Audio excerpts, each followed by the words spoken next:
ces mots-là, bon, je pense que ceux qui nous regardent savent. Voilà. Donc, tu veux quoi, présentation à l'état civil. Il n'y a pas besoin de ça. On continue. Aujourd'hui, là, on ne peut pas se présenter à l'état civil. On prend mon nom pour le mettre dans quelque chose, ça va.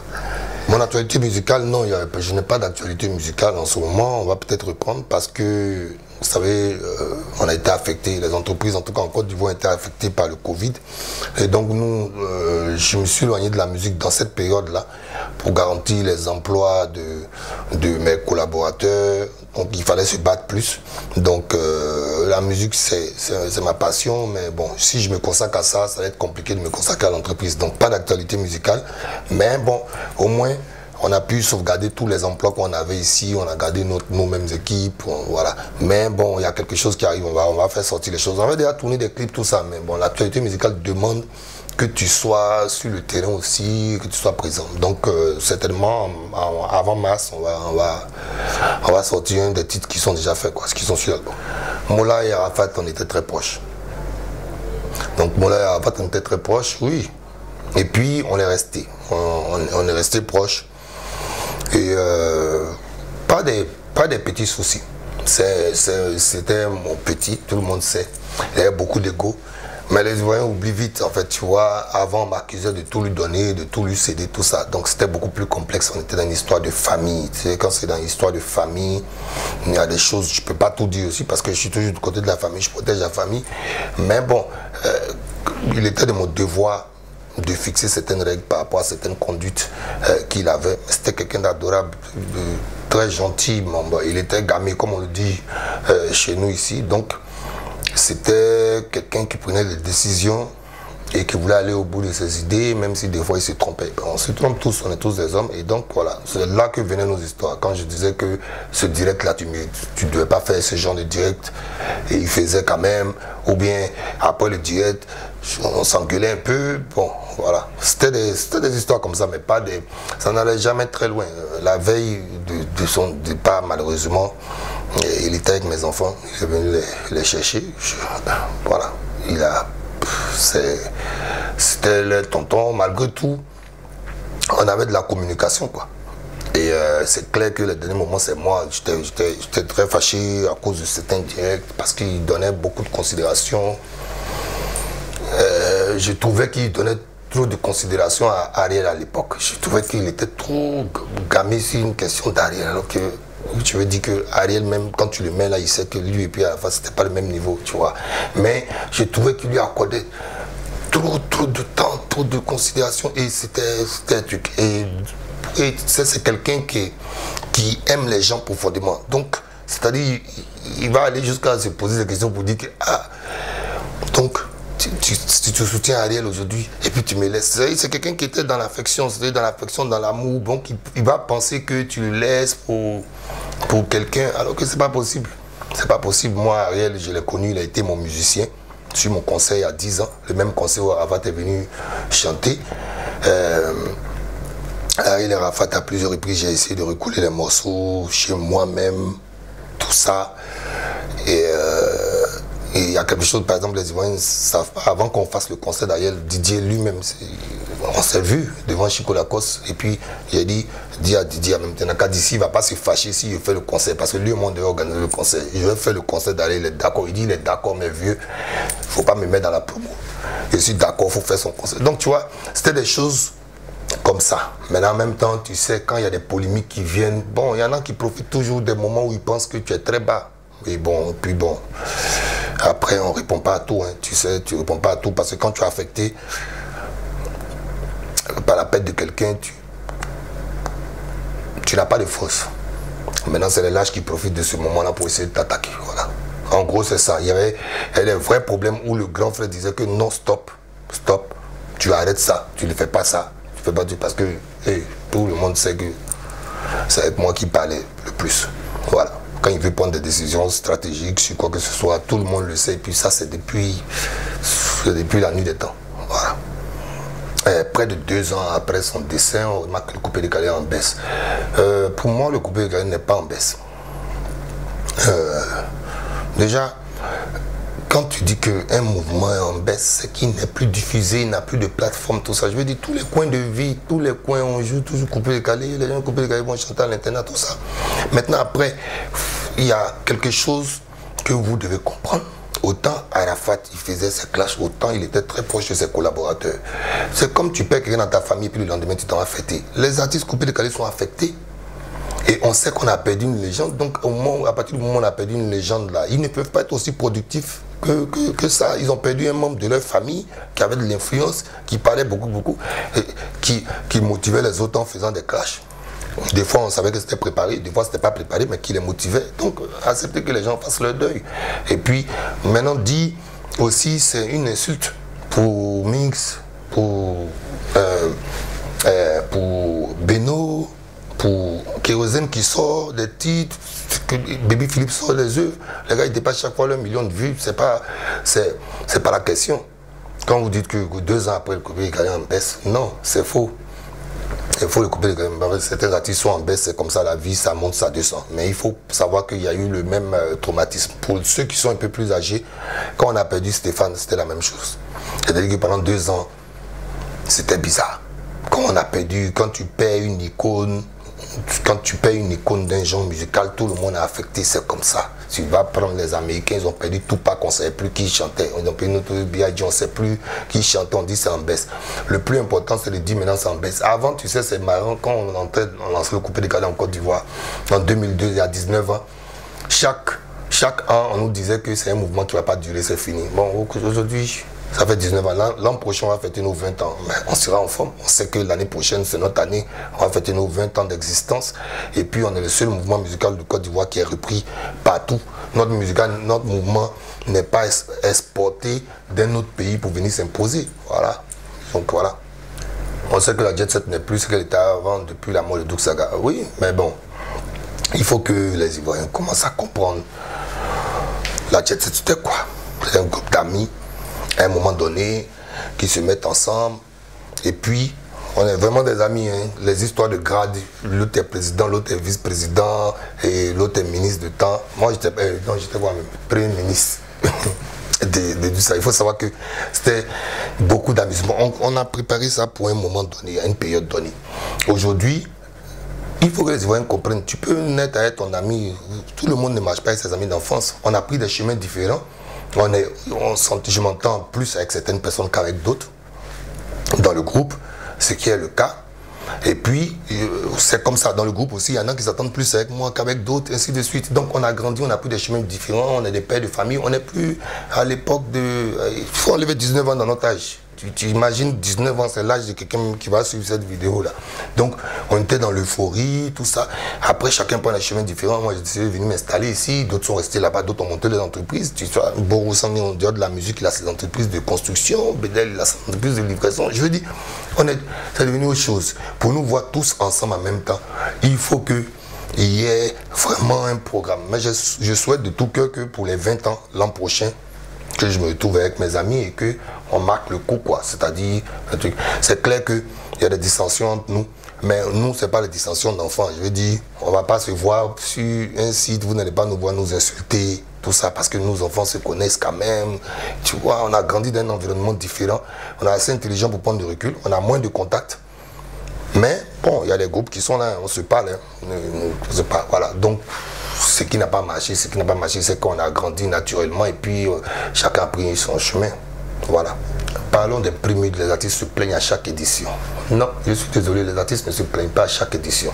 Quand vous prenez un jeu où il y a 238 nommés, hein, et qu'il y a 3 ou 4 personnes qui se plaignent, et puis juste au moment de la défaite, vous ne pouvez pas dire que les artistes se plaignent.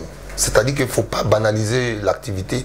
Déjà, c'est une activité qui est complexe. Déjà, on est dans le seul pays au monde où c'est la société d'un artiste qui organise une cérémonie de récompense. Moi, je pense que vous, les médias, vous devez parler du positif.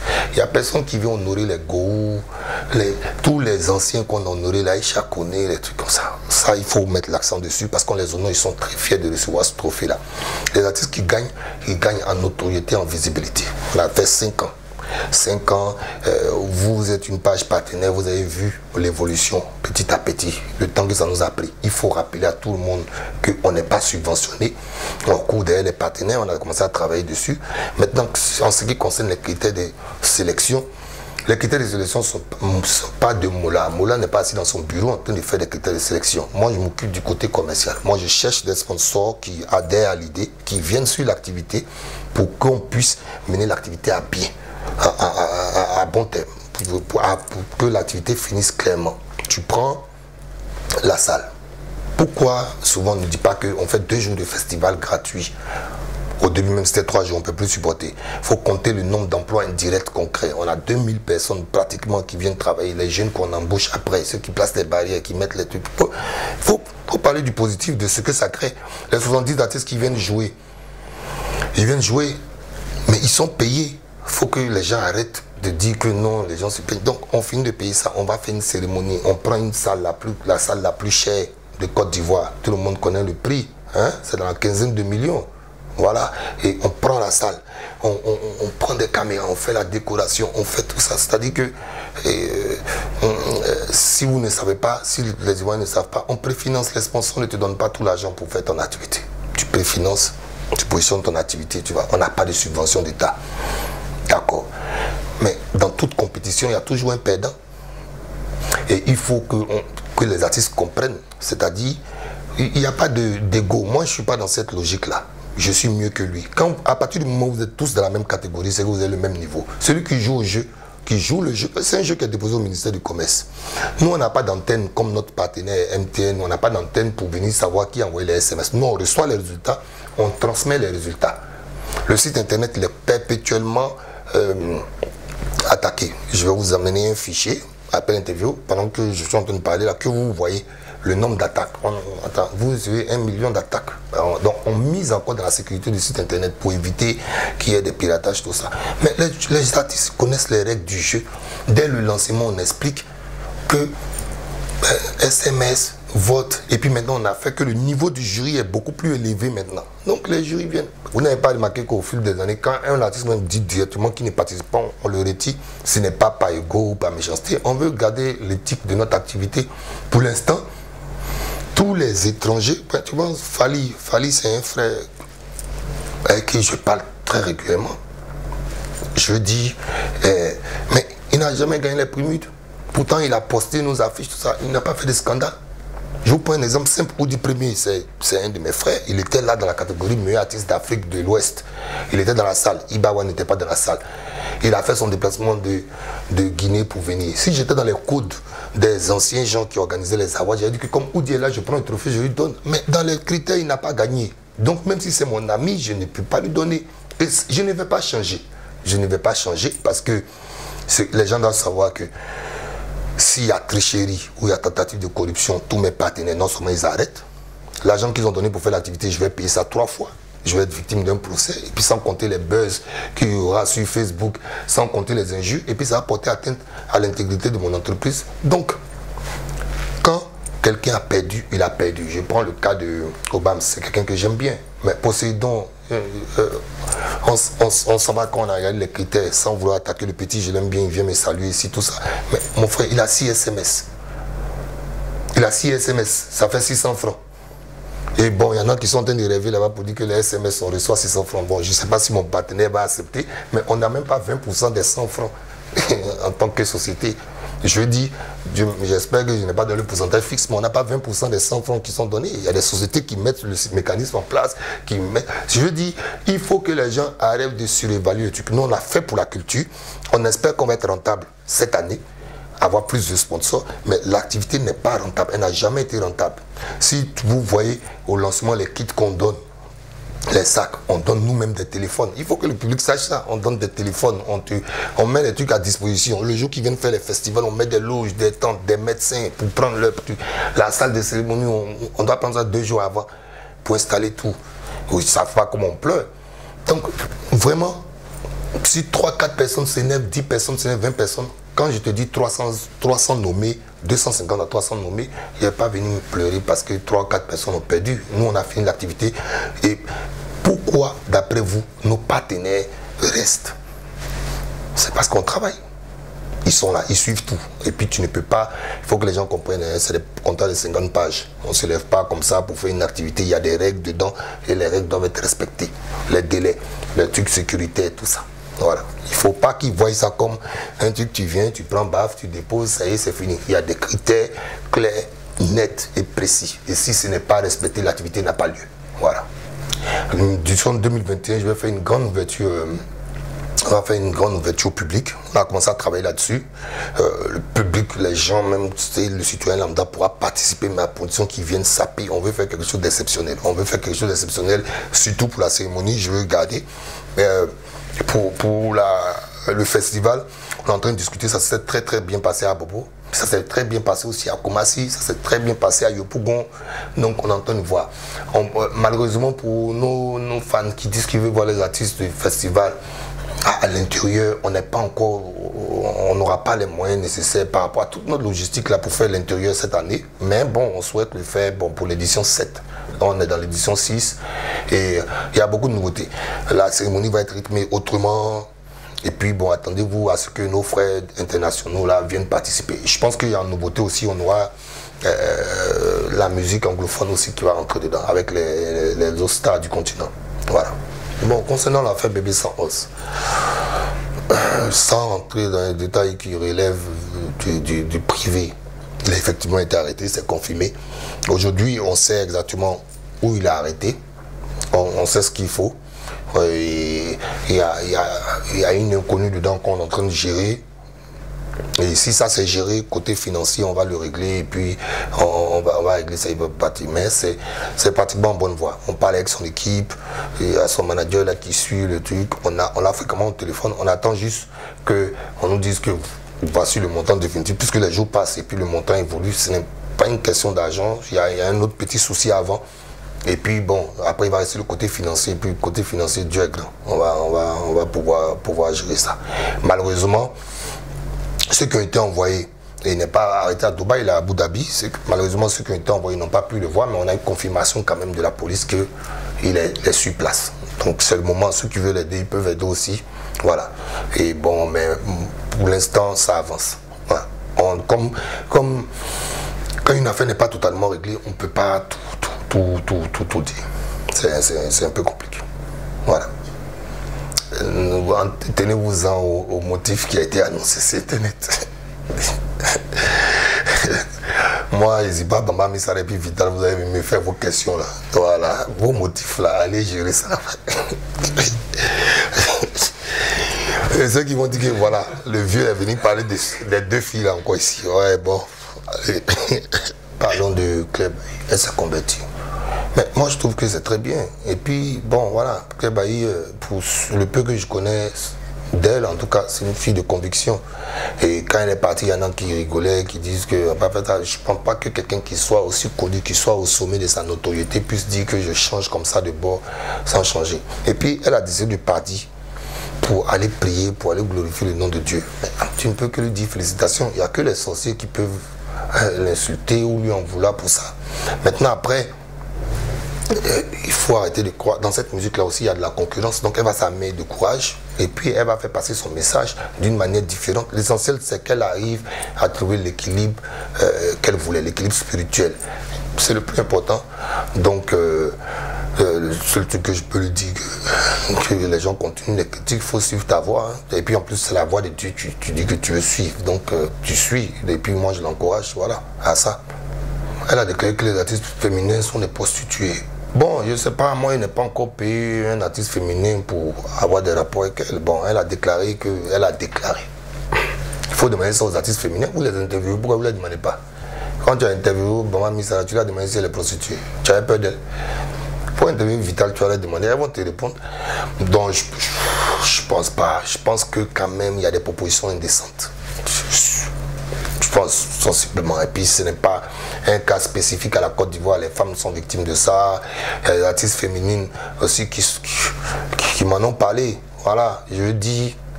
Mais en tout cas, ça, moi, je n'ai jamais eu à proposer ce genre de choses-là. Bon, parce que je ne suis pas vilain en même temps. Souvent, même, elle veut venir me donner même cadeau. Hein. Donc, ouais, mais prostituée, non, je ne dirais pas ça. tu passes, je sais qu'elles ont des propositions indécentes, et puis bon, si tu es en début de carrière, peut-être elles peuvent céder, ou bien tu comme. Je dis pas que, mais c'est que les polichinelles, les femmes, même vous-même, les journalistes, quand vous prenez une petite assistante là, vous mettez un peu de pression, voilà, et il ne faut pas couper ça au montage. C'est ça, on est dans un monde comme ça, où voilà, les femmes sont comme des objets sexuels, ce qui est dommageable. Tu vois, dans mon entreprise, par exemple, j'ai beaucoup de filles. La moitié des personnes qui travaillent ici, je pense qu'elles sont même un peu plus nombreuses même que les hommes. Mais je préfère travailler avec elles, quoi. Elles sont efficaces, tout ça. Et puis bon, voilà, si elles sont là, elles n'ont pas de pression. Je veux dire, bon, c'est pas, je sais pas, tout le monde. Mais bon, prostitution, je trouve le mot un peu fort, mais voilà. Je sais qu'il y a des tentatives quand même de truc, et puis celles qui décident si elles vont dedans ou bien elles ne viennent pas. Voilà. Et lui, il faut savoir qu'une première fois, il avait fait un direct dessus. C'est sa mère adoptive, maman Aïcha Kone, qui est ma maman. Quand j'ai porté la plainte, qui m'a demandé pardon. Là, ça s'est répété sur une émission. Et donc, il y a une instruction qui a lieu. Et donc, certainement, lui et puis son ami, comment il s'appelle l'autre comment il s'appelle? Parce qu'il fait semblant, il joue à un jeu, il dit que Yves, comment il s'appelle même? Kizo choriste. Guillama, voilà. Il dit que Guillama lui aurait dit. Il faut reconnaître que moi, c'est des choses qui m'énervent. Et il faut reconnaître que habituellement je suis très calme avec les bêtises que les gens rencontrent, mais ça m'énerve un peu, ça m'énerve maintenant et j'ai décidé de ne plus rien laisser passer. Parce que mes enfants grandissent, j'ai l'impression que les gens prennent un malin plaisir à venir jouer parce qu'ils ont l'impression que je ne dis rien. Pourtant, ils connaissent aussi mes capacités. Ils savent que je peux quand même avoir certaines réactions aussi, mais ils tentent de passer par moi pour faire du buzz, tout ça. Donc j'ai dit stop, j'ai appelé Guillaume. Je lui ai dit, si ce monsieur dit ça, c'est que tu es peut-être parti, dis mon nom là-bas ou dis nom de Beno. Moi, je veux savoir, toi et moi, on a des rapports ou bien on a des discussions, est-ce qu'on a des rencontres ou bien toi et moi, on marche, on soit ensemble. Donc, je dis, on soit ensemble, on est déjà parti boire un verre ensemble, c'est déjà promené ensemble. Pourquoi mon nom est dans une discussion où toi, tu es en train de draguer un garçon? Il a dit, non, grand frère, bon, toutes les notes vocales ici, hein, je ne vais pas aller l'exposer, mais ce qui est sûr, c'est que j'ai porté une plainte auprès de la PLCC. J'ai porté une plainte aussi. Je vais demander au procureur un soit transmis. Voilà, contre les deux. Parce que je ne sais pas qui dit la vérité, je ne veux pas savoir. Ils n'ont qu'à aller se retrouver là-bas, ils vont s'expliquer entre eux. Parce que l'autre aussi dit que je l'ai touché comme je l'ai appuyé. C'est entre eux là-bas. Je n'ai rien contre les homosexuels, mais vraiment, quand vous faites vos trucs là, faites ça là-bas. Ne mettez pas mon nom dedans, c'est mieux comme ça. Et comme je le dis, maintenant, ce n'est pas une menace, c'est la réalité. N'importe qui va utiliser mon nom pour quoi que ce soit, il va subir la rigueur de la justice parce que je ne veux plus ce genre de bêtises. Mes enfants sont suffisamment grands et puis je pense qu'on a assez fait le tour des bêtises comme ça. C'est-à-dire, un moment, on n'a pas besoin de dire aux gens de grandir. Tu veux faire ton buzz, fais ton buzz. Je veux dire, dans notre position où nous sommes, on n'a jamais fait vidéo pour s'asseoir pour insulter quelqu'un. C'est-à-dire, on ne s'est jamais assis pour insulter quelqu'un ou bien pour gâter le nom de quelqu'un. Mais quand même, ça se sent quand on avance. C'est pour dire qu'à un moment là, vous n'avez aucun intérêt dedans, aucun bénéfice. Donc il faut foutre la paix aux gens qui travaillent. Et donc, c'est la dernière fois. Et certainement, ils vont être convoqués. S'ils ne vont pas, ils vont être arrêtés. Parce qu'il faut qu'ils aillent s'expliquer. Voilà. Parce que c'est sur la place publique. Je ne parle plus, hein. Vous vous souvenez aussi, il y a eu d'autres artistes aussi qui sont amusés à ça. Je ne vais plus parler. Moi, je n'ai pas le temps de m'asseoir sur les réseaux sociaux pour m'expliquer. Tu vas aller faire ça, tu vas aller régler ça et la loi. C'est tout simple. Et je répète, c'est fini ça. Plus personne. C'est-à-dire, même, tu prends le cas à nos Jaguars où je l'ai laissé parler un peu, tu prends tout ça là. Après, ils viennent demander pardon. Ils sont tous venus demander pardon. Mais quand tu viens demander pardon, tu as déjà fait le mal aux gens. Je veux dire que je ne vais plus laisser qui que ce soit se permettre de faire du n'importe quoi. Et jouer à mon image comme ça. Et puis en plus sur Internet, 20 ans après, des gens, je vous ai tous fait rêver. 20 ans après, quand vous venez, vous vous abaissez dans mon bureau ou bien chez moi pour venir me demander pardon, truc. Et puis quand vous êtes sur Internet, vous êtes fort. Les images restent sur Internet. Vous ne savez même pas comment on efface, vous commencez à dire des bêtises et puis après vous demandez pardon. Plus jamais, c'est terminé. Donc je profite de votre antenne pour le dire, c'est terminé. Celui qui s'amuse, c'est qu'il est sûr de lui et qui va assumer ses propos et ses actes. Surtout quand ils sont totalement diffamatoires. Voilà. Mon mot de fin, je voulais dire aux jeunes qui me suivent là et à tous ceux qui m'accompagnent de ne pas perdre le courage parce que la vie est difficile. Et que ça a été pour moi, c'est des batailles de tous les jours. Toi aussi, ça allait pour toi parce que pour lutter, pour faire tes interviews, je sais aussi au début comment c'était dur, même après quand tu as perdu ta page, je sais comment Didier t'a aidé à un moment, ou moi aussi, bon.